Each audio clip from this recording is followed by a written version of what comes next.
The ocean is a slow archivist. It does not hurry to reveal the past, but when it yields something, the years fall away like silt.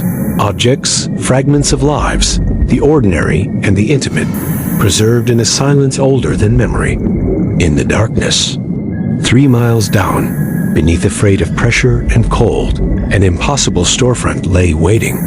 When explorers returned to the RMS Titanic's debris field, they expected the familiar. Bent steel, scattered china, a chandelier here, a boot there. What emerged during a routine remote survey was a geometry that did not belong to wreckage alone. Among the ribs and plates and the ghostly contours of the ship, an arrangement of crates and a faded hand-painted sign suggested something domestic. Rather than mechanical dot, the find was archaeological and profoundly human.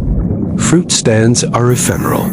They belong to market days, to the breath of summer, the hands that choose and pass, to the smell of citrus and the bruise of a peach. To find evidence of one in an ocean graveyard was to encounter a private economy. Of the past, a stall in the chorus of everyday life that had sailed into history.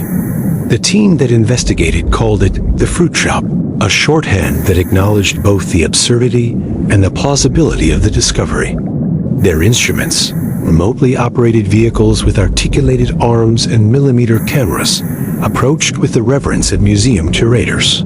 Sediment swirled like powdered twilight as the manipulator brushed away a half-century of marine accretions. Under the grime, paint gleamed. What followed was a meticulous excavation by light and pixel. Photogrammetry stitched thousands of images into a three-dimensional portrait. The crates, designed for transport, still hinted at their cargo with faint imprints of leaves. Among them were fragments of fruit-like shapes, calcified into the architecture of the deep. These were not living fruits, but their afterlives, impressions, husks, the ghostly negatives of citrus and apple. The initial report opened with facts, coordinates, depth, instrumentation logs. But the public hears the facts and wants the story. And the story is not merely that wood and paint lingered longer than we expected.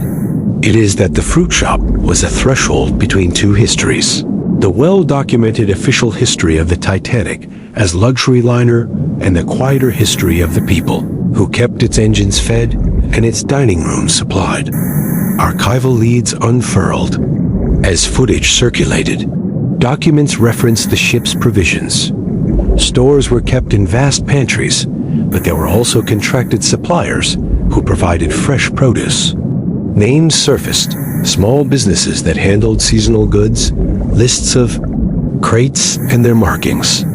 The fruit, it appeared, had been packed in haste at a coastal warehouse days before departure, meant for first-class tables and ordinary cabins alike.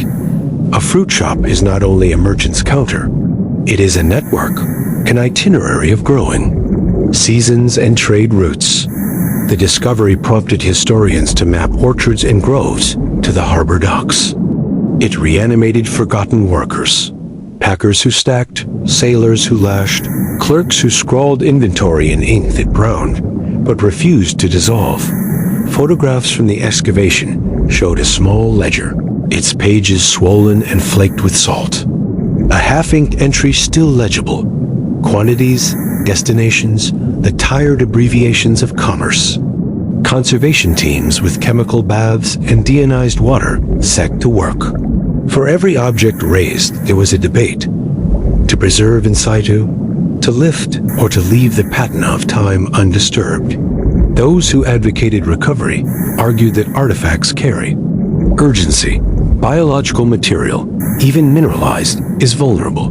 Public reaction oscillated between fascination and unease.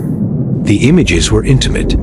A wooden crate, a citrus crate slotted into its neighbor with a geometry of domestic efficiency, and the suggestion that someone on that ship had perhaps for the last time taken comfort in a piece of fruit.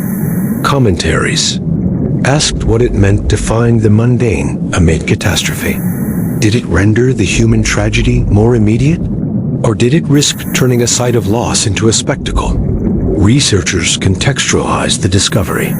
The fruit shop was not evidence of an actual retail counter bustling with customers. Rather, it represented the logistical web that fed the liner. Yet the idea of a shop tells a truer story than a sterile catalog of supplies.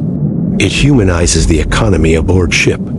Cherries for a child's treat, lemons for a steward's sauce, oranges for an officer's breakfast.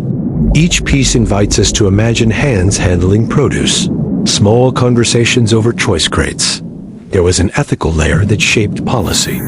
The wreck is a site of memory and mourning, and any attempt to extract its contents collides with the moral imperative to honor the dead. Scientists emphasized their obligation to proceed with sensitivity, to consult descendants, maritime historians, and institutions. They sought a stewardship model that acknowledged both the scientific value of artifacts and the sanctity of the site. As conservation labs worked, images of the raised objects moved into museum archives. They were scanned and respun into public exhibitions that avoided sensationalism. Displays focused on the texture of labor, the trade routes that brought citrus across continents, the communities that packed and labeled crates, and the small economies sustaining luxury travel. Museum placards recited the mundane details, the crate's dimensions and the stenciled codes. More than academic curiosity, the discovery altered how people imagined the Titanic. For generations, the ship had been a monument to hubris and class. The fruit shop narrative broadened the frame. It reminded us that the ship was also a floating town. Kitchens and laundries, stewards and cooks, suppliers and porters. The material culture of provisions shows the circulation of things as much as the circulation of people. Scientists employed residue analysis to peer into invisible traces left by perishable goods. Tiny crystalline deposits revealed chemical fingerprints. Consistent with citric acid, rope fibers matched coastal suppliers. Paint chips traced to a warehouse that once stood near the docks. Technical revelations paired with oral histories produced a fuller picture.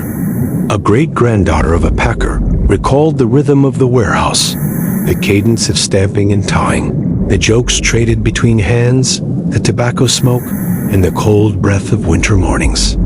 Conservators spoke of the poignancy of reconstructing. Ordinary gestures, a knot tied hastily, a crate stamped twice, a ledger margin marked, and then you. Stubborn faith of labor. The documentary closes not with sensational revelation, but with a careful acknowledgement.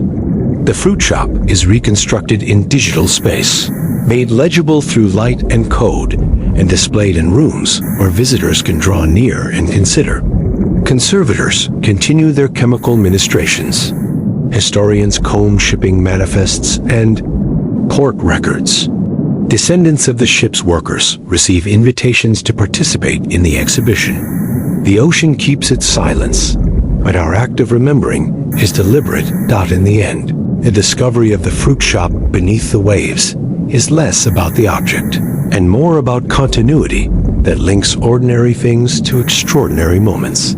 It is a reminder that history often arrives wrapped in the mundane crates, ledgers, a smudge of paint, and that within these small things lie entire economies, untold lives, and the fragile evidences of human care. The sea, slow and indifferent, preserves these intimacies until perhaps we are ready to remember.